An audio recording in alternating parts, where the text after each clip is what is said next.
welcome. So today, this is what we are going to be talking about here.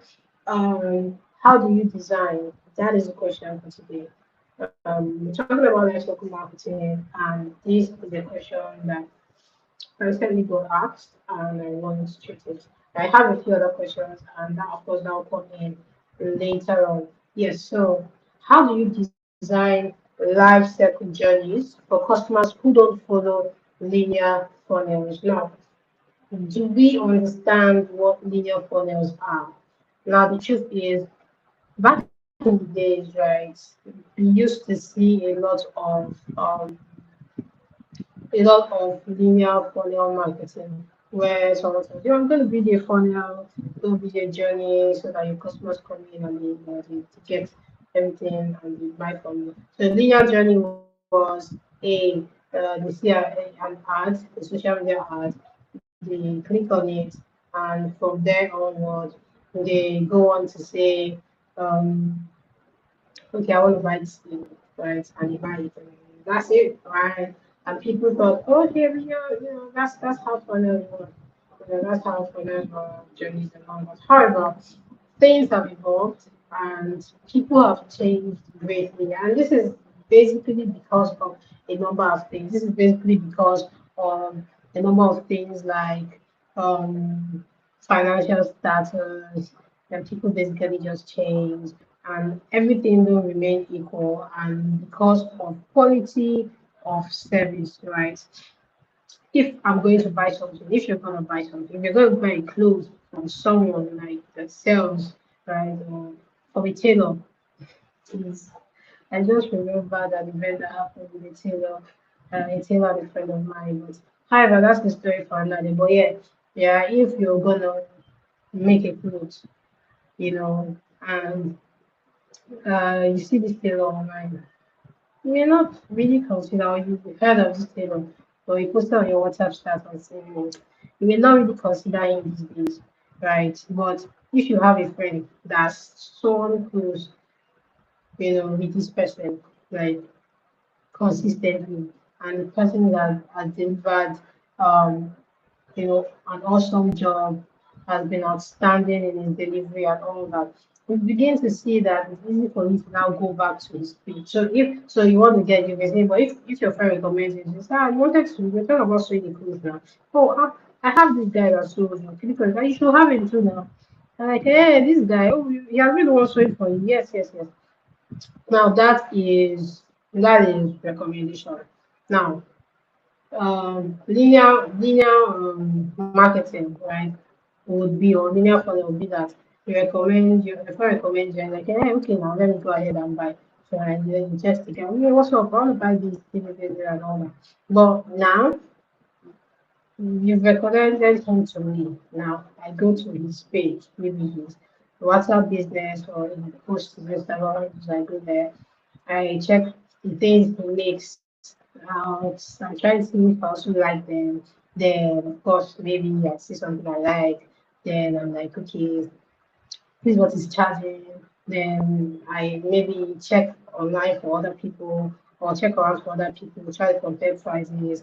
Uh, then maybe I could jump on a call with him to say, oh, I want to make this thing, how much it's going to cost, how long is it going to take, why is it going to cost this, why is it going to do that, and all that. And I get some things and I'm like, okay, I'll get back to you. And after a while, I don't get back to him. And maybe one day my friend pushed the clothes that I really love. I'm like, so it makes sense to when did you where did you show it or did you buy it? Or no, I could do say, where did you buy it? I need to buy it. And then the guy goes, oh no, I did buy it. So now that my guy saw for me, I'm like, whoa, really? And then you see that there's more reason for me to say, oh, yeah, okay, now no worry, you guys can do so for me. And then I go on to call him and like, oh, you know what? I want to show this, I want to show that. Yeah, yeah, yeah, send me your account details, I'll pay some of it or half of it or whatever. And then this is when I need it, blah blah blah. The story continues, not the much fun. But you see that there's a lot of back and forth, even though he has been recommended to me, or to you, yes. Even though he has been recommended to me, I didn't go ahead to say, oh, okay, take money, I'm paying now, I'm getting it done, right? there was a lot of back and forth because of times have changed. You now want to confirm, you now want to think about things, you now want to check things, you now want to compare prices, you want to see reviews, you also see that he's capable outside of the recommendation. So yeah, so this is what um non-linear, funnels are, and non-linear funnels are, funnels that don't take the regular path. They are not straightforward. And yeah, you see that, yeah, not everyone plays by the rules. Like I just from my story, right? Not everyone plays by the rules. Um, you can map out a perfect customer journey, but in real life, some people sign up and ghost you. That is basic truth. Yeah, people sign up, people will ghost you. Normal, 6 months, they might never come back again, right? They just come on board and that's the end. They are gone. They're out though, right? You see others who, yeah, for some apps, you see others who, um, they come on board, they are pressing skip. Sometimes they're like me, press skip, try to get through everything. Yeah, I know it. I don't need to be trained and all that. And they jump straight to products. They get things done, right? And if you engage heavily, right, then suddenly vanish. Yeah, excuse me. Then you see that somebody is constantly opening your emails or somebody is constantly scrolling through your products, your catalog, your different this, your that, and all that. And for this person, never buys. He never buys. Now, are you going to put everybody in one bucket and then keep sending them emails, keep trying to reach them? No, no, you shouldn't do that. And you shouldn't do that. And it is basically just logical and then strategy to basically put these people in different buckets and look for ways you want to treat them to be different or different so that they can change their mind or find their way back to you one way or the other. I mean, of course, people will always be people. Of course, you will not get everybody back, but you want to try to get the most you can, and you want to put in all of the efforts that you can into getting them. So yeah, so how do you build people, build for people like that? You stop expecting, right? When people are building funnels, when people are building journeys, I've seen a lot of journeys and automated journeys and all that. And the automated journey is just straightforward. Just go. I send this image to this person opens it. In fact, some doesn't even person opens it. I send this image to this person today. 2 days later, I send another image to the same person. 3 days later, I send another image to the person. 5 days later, or 1 week later, I then they put location. Nothing is checking. You're not checking if the customer is opening the email. You're not checking if the customer is reading the email. You're not checking if the customer is taking action for that kind of email, right? Or on that product, right? I mean, your journey should be a bit dynamic, right? Of course, it takes a lot of effort. I get it, but people in product marketing who really do. I mean, I got my heart for product marketing alliance and people who are taking time to look at product marketing alliance, join them, taking their course and all of that because these guys they do a lot and it is just for product marketing as well. And lifecycle marketing entails product marketing as well. Yeah, the ability for you to market your products, right? And it's always nice for you to have that skill. Now the truth is, if you're going to create an email or a journey, an automated journey, you should be able to check, or you should try to check for people who open an email and people do not follow you. What happens to people who follow you? What happens to the ones who don't? What happens to the ones who takes action? What is the next step? Yeah, for onboarding, okay, simple an example for onboarding, like somebody comes on board, they come on your app, whatever, yeah. What are the steps you're putting in, or what are the funnels or the journeys you're creating to ensure that the customer buys a few things within the first few days, weeks that you come on board, right? Your funnel would say that, oh, the customer comes in and buys. What if it is like that? What if the customer comes on board and doesn't buy for 6 months, doesn't buy at all, right? Or 5 months, 6 months, doesn't buy, and all of a sudden buy. Why? Could it be that they saw a discount email? Could it be that somebody recommended them to be recommended you to them? Could it be that they actually saw an email that had recommendation in them or that had reviews on them? They went ahead to check the person gave the review and they saw that, oh, okay, makes sense. I remember one time I wanted to take a course and I was wondering, this course really cool. And then I saw someone on the page of the course, like he not like on the page, but he took the course, right? He took the course and then he posted the brand posted a picture of the students at that time. And I'm like, oh, I have this guy on LinkedIn, right? So I went on LinkedIn and messaged him like, hey, yo, what's up? Quick question. I saw this brand, I saw this course and all that. I'd love to, I started on taking a course around this and that, but I don't know. I'm still trying a hard time to, decide on what to do. I just want to know if it was worth it, people enjoy your experience and all that and all that. And then we had a little conversation and then he said, oh yeah, oh really great, and all that. Yeah, that helped me decide, okay, I think it's worth it, right, to an extent. But that did not make it 100% certain that I was going to take that course or pay for that course, right? However, it built some sort of interest, right? And as opposed to me seeing the ad or seeing it somewhere and then just going there to buy the product or to buy or to renter for the course and pay all of the fees and all that. I had to still do a little bit of zigzag here and there to get things on board, right? But it just basically tells you that it just basically tells you that, oh, people these days don't follow the regular path, and as a lifecycle marketer, you need to understand that, and then you need to research and then you need to plan that. You cannot just assume, and you cannot just be thinking that everybody is going to get the right through a straight line. Nope. Nobody's going to go through a straight line. Maybe you will because you're the only product. I know you that own the product. I'm sure that you don't always go to the straight line every time. So, oh well, moving on. So, you can map out your journey, like awareness, interest, sign up, on board, engage, convert, retain, refer, and the circle continues. But that isn't always how it works. That isn't always um, how it's happens, right?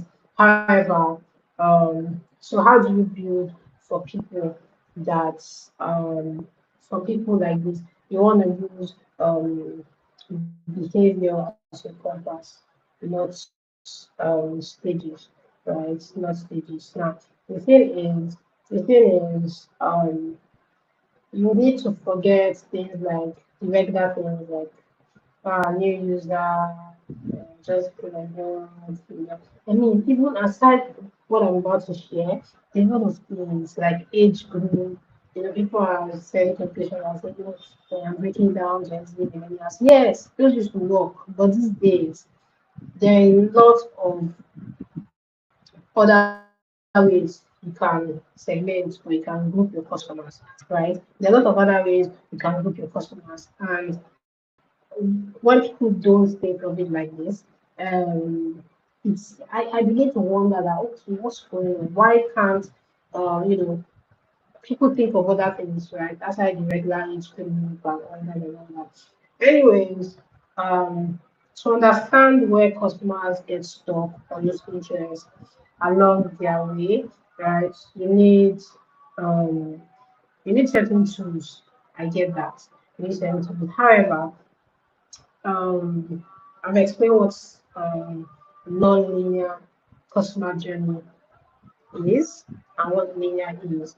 Now, it is important that you understand non-linear journeys because customers don't behave like it's not for anyone, like I said. So if you are only focusing on pushing someone from an awareness to purchase stage, right? You might get them to see you as spam, and then things begin to turn dirty and all that. People could unsubscribe, people could recommend you as a spam and all of that, right?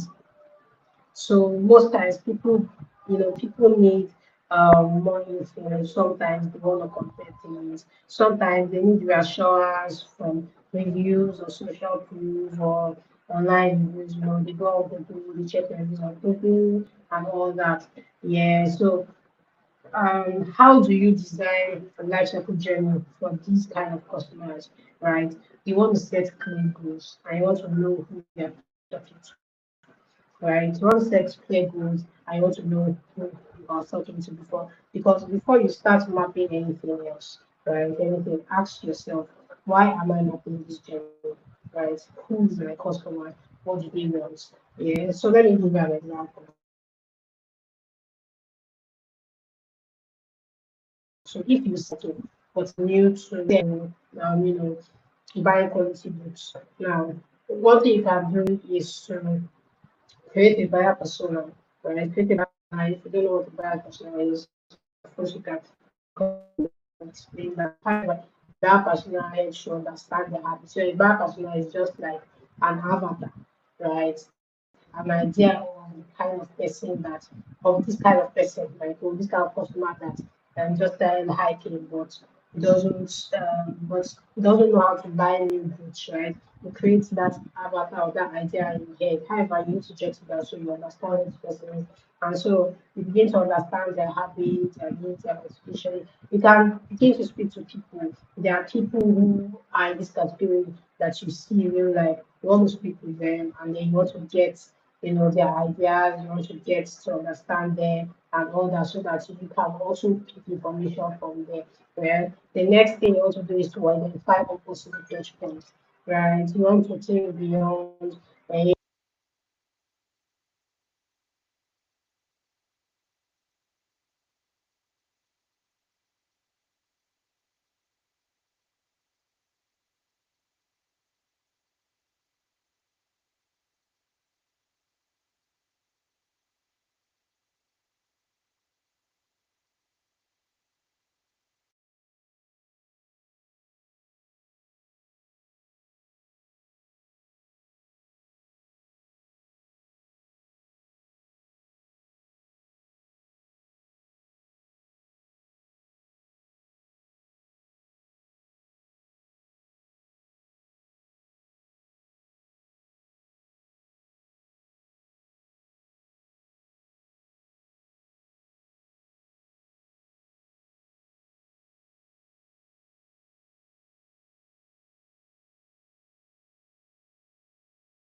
yeah. So sorry about that. I had to take that call pretty quick, pretty quick.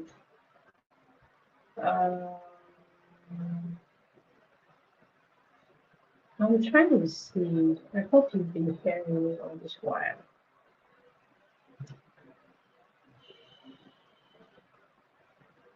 Okay. Um, Pretty much. Okay. So, sorry about that, guys. Had to take that call pretty quick. Um, so yeah. Um, where was I now? Okay. So basically, there are a lot of things involved when you're creating journeys. I think we're talking about touch points. Yeah. Having creating different touch points, right? So you need to think about different things. You need to think about where else your customers might be. You need to interact with your brand. Um, you need to at every point that they come in, right? You need to be able to say that they receive the same kind of information, right? You don't want them to get a certain touch point or a certain platform and they are confused, yes, because then they can easily just drop off and you might never get the chance to make them your customers. I think you understand. So, for example, if a customer um, discovers your products on TikTok, yeah, they'll probably come maybe go to Amazon to check for reviews. Yes, they might go to your website as well, or they might even go to Google and check your Google reviews or Google ratings and all that, right? And between there and then, a lot of things might happen, the recommendations, comparison, and all that. So at every touch point, you want to be the best of yourself. You want to identify all the possible touch points that you are. I'm not saying you have to do everything at once. Whatever touch points you're on, whatever platform you're on, whatever place they might find you, just be the best of yourself. If it's one place, that's fine for now.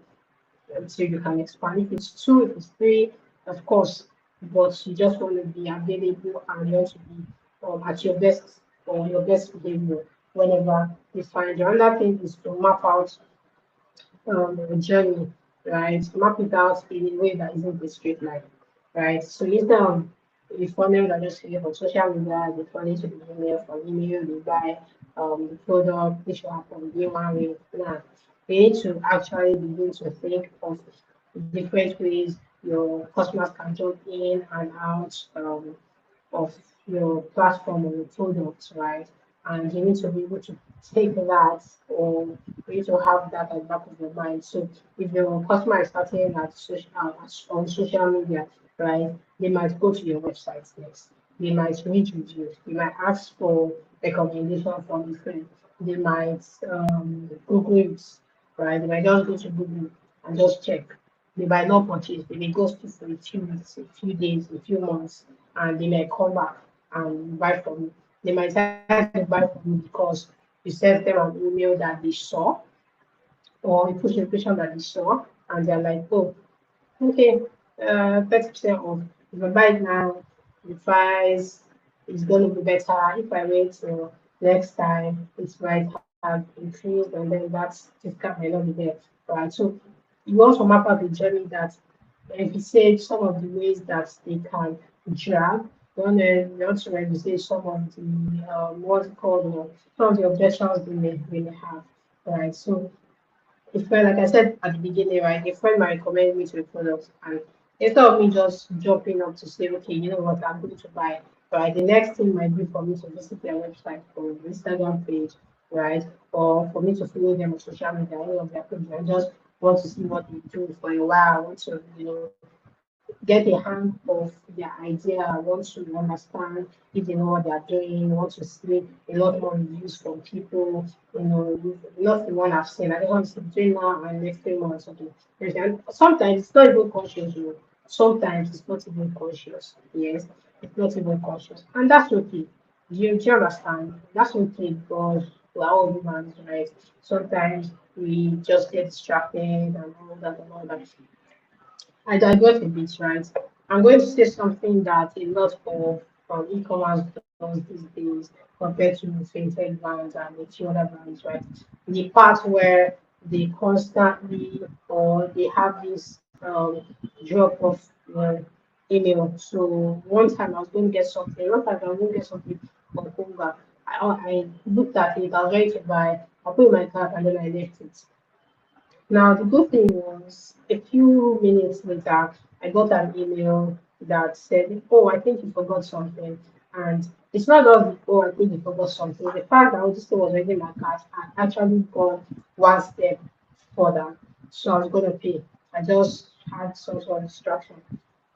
And the truth is, I got that email. By the time I clicked on it, it took me to where I was. Right? I didn't have to start going to the beginning. I didn't have to start, honestly, which I think that a lot of fintech brands can do that here while you are trying to be safe. I think there are ways that you can make life a lot more easier for people. I think this is going to attract more customers to you, especially for brands that have things outside of their regular send money, buy airtime and all that, like discounts and the likes, shops, deals and all that.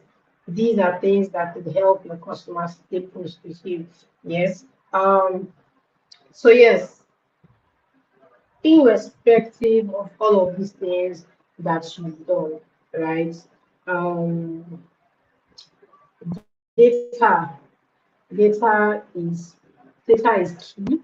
Data is key because without data, yeah, without data, I mean, you might just be creating things that are not, you're just creating things that are not suitable for your customers, right? So you want to have data that helps you break down your customers into different buckets so that you can now group them or speak to them based on how they come in or what they're interested in, right?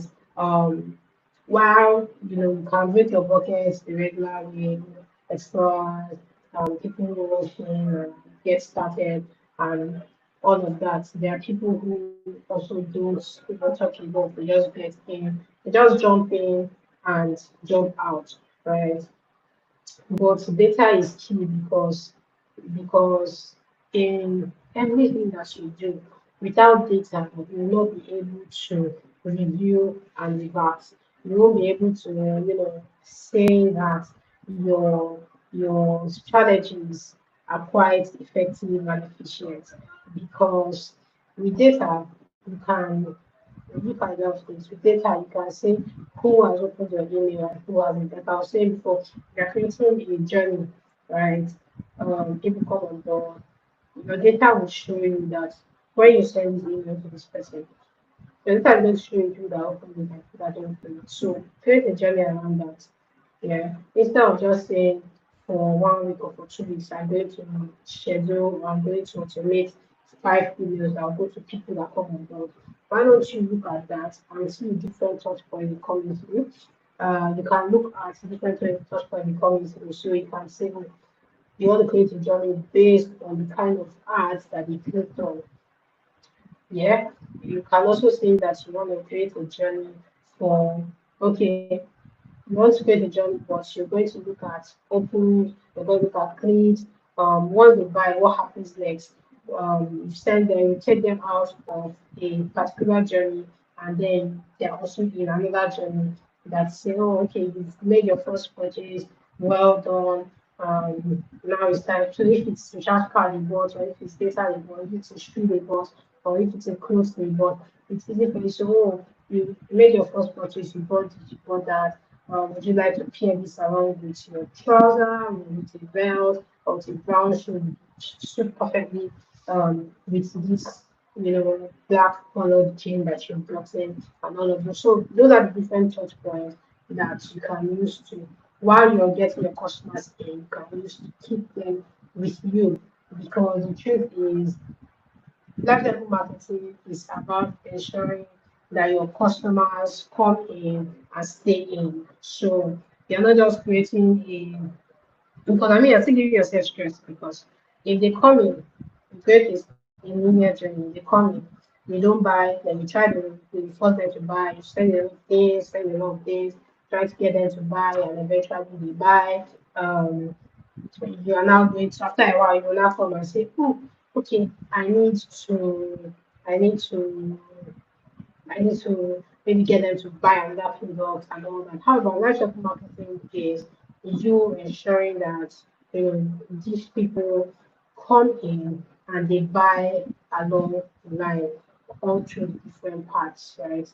There's always something they're doing within your brand, right? That's what lifecycle marketing is to keep them there. And then with time they become um, referrals for you, like they get to refer people to you, they need to get in referrals, they begin to talk about your product, they begin to say, oh yeah, this product is lovely, this product is this, oh, if you want to do something, if somebody wants to maybe buy electricity bill now, right? Or wants to pay electricity bill, or wants to buy a meter to get, okay, so buy from this people. I buy from this, but I think you should buy from them because of the network thing.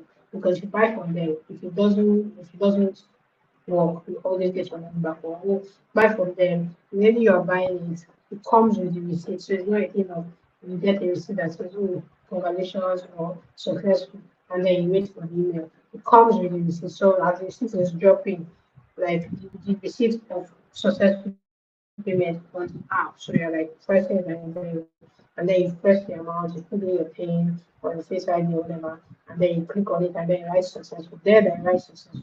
You can actually see the total, the meter total and so on. So there's really there's hardly going to be issues with that kind of process, yeah, that kind of thing. And so as a person that uses that brand, I can decide to go that, to say that and to want to do that. And I give you that recommendation, like, hey, and then you try it and that's what it is. I'm like, oh, so it's better now. I don't have to start checking my emails or waiting for a message to drop in. I just see it once I've successfully paid my bill. So when I don't see it, I know that there's a problem. I quickly escalate. Oh, and then the person goes to tell you, oh, if you escalate this, if it doesn't work, or it doesn't bring that, maybe there's an issue, and then you can escalate there, right there on the app. I think there's an app that does that, another that does that. You can escalate right there on the app, and your complaint would be, taken in and resolved in a short of time. At least that's been my experience. So yeah, basically that's what those are the things that you need to put in mind. So of course, for you to learn more about your customers, you need to be out there. You need to listen to people talk. You need to know the kind of people that you deal with, and then you want to listen to things they say or they don't say. You want to be around those kind of people, right? You want to go to where they hang out. Imagine if you're selling some sort of football, you're about to run a football campaign or something. It'd be nice to visit game centers, game houses, game places where people gather to watch football and all that. And then just study these guys and see what they're up to, see what they're missing out, see how they relate and how they talk and all that. So when you're creating your journey or you're creating your Telegram message or you are trying to make a campaign for your brand or your product related to football, it's easy for you to speak with them or speak to them or relate with them the way they understand because you've been there, you've seen them and all that. Of course, of course, you want to be flexible. You want to try to always personalize and your experience or their experience as much as you can.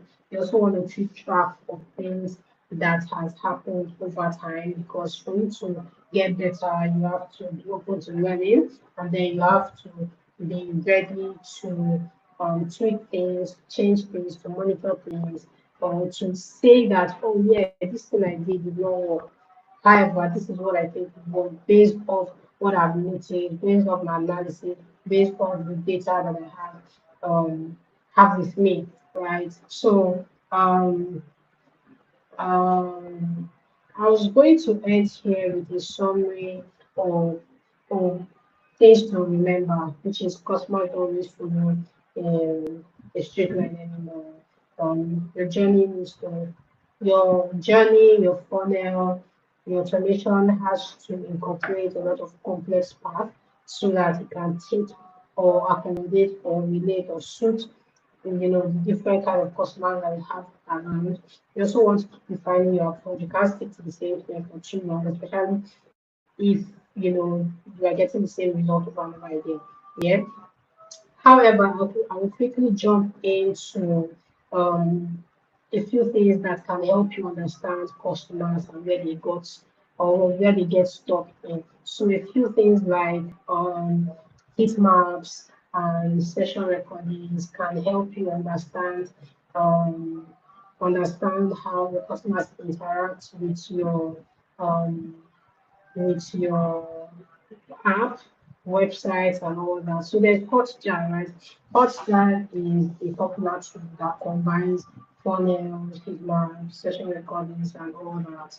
And it helps you see where users are um, uh, dropping off. It also helps you see where users are getting to. So if you have lots of people getting to a particular place, but they are not moving on to the next phase, then you know that there's something there, right? So it helps you see where people are stored, maybe where people drop off.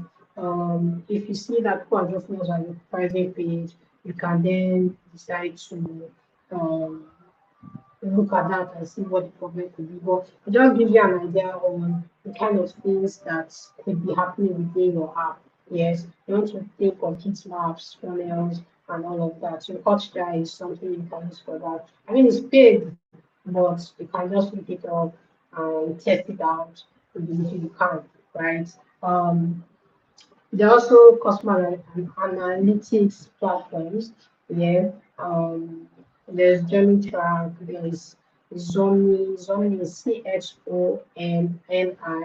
Yeah, they also use real-time analytics to spot trends and predict customers' interest or where customers might lose interest.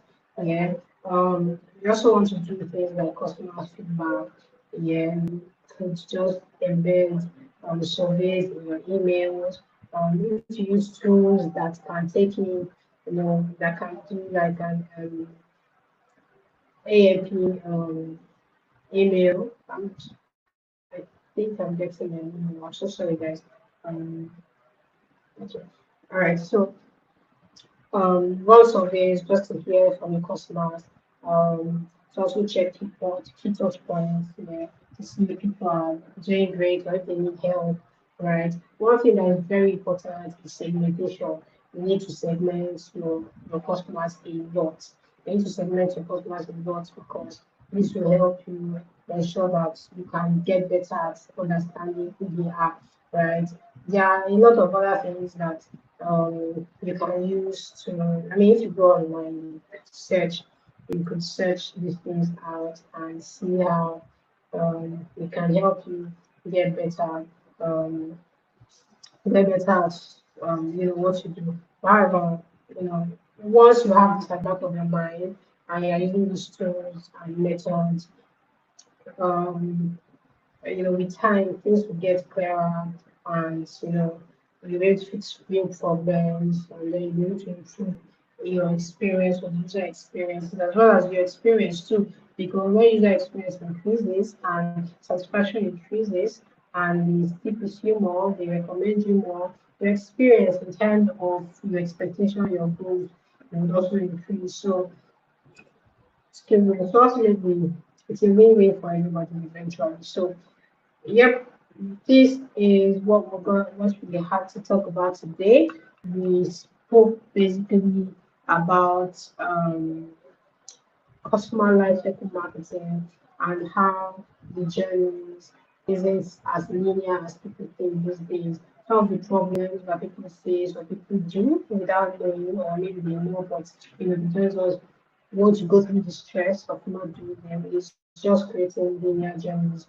Linear journeys that just okay, 2 weeks, I'm going to send out 5 emails to these customers. Nothing is checking for the ones that open, should the next email go to them? The ones that didn't open, do they send a push notification or do they send a different kind of email or do they call them or they send an SMS and all of that, right? So yes, so it was nice having this conversation with you. Of course, if you Of course, if you have questions, drop it in the comment section and I'll be back to answer them. Right, right, right. So enjoy, guys, and let's have a beautiful day. Cheers.